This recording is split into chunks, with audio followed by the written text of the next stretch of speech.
তোমার সাথে যে এতদিন মিশছি, আমার কিন্তু তোমাকে ঠিক ভালো লাগলো না সুনন্দদা। আজ অব্দি এত লোকের সাথে মিশলাম, সবাই বলে সুনন্দ লোকটা ভালো না। আমারও তাই না, তুমি কিন্তু লোকটা সুবিধের না।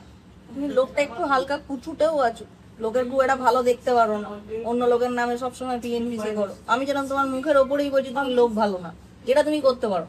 তুমি আমি বেরোলেই কাউকে একটা ডেকে বলবে ঝিলামের মতন শয়তান আমি আর দুটো দেখিনি, এটা তুমি করবে আমি জানি। কিন্তু তুমিও যে বাজে লোক, এটা আমি তোমার মুখের ওপরেই এসে বলতে পারি।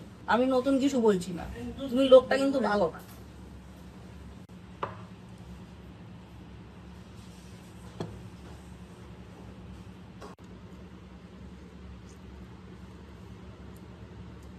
তোমার মতো লোক হয় না সুনন্দা। মানে আজ অব্দি যত লোকের সাথে মিশেছি তারাই বলে সুনন্দর মতো ভালো লোক হয় না।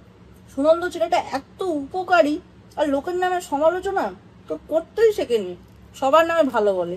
একবার সুনন্দর আমি নিজে টাকা মেরে দিয়েছিলাম, সুনন্দ তাও লোককে গিয়ে বলেছে কি জানো, না আমি সুনন্দকে টাকা দিয়েছি, এইটাই বলেছে ভদ্রলোক। আজ অব্দি এমন একটা লোক পেলাম না সুনন্দদা যে তোমার নামে কিছু খারাপ বললো।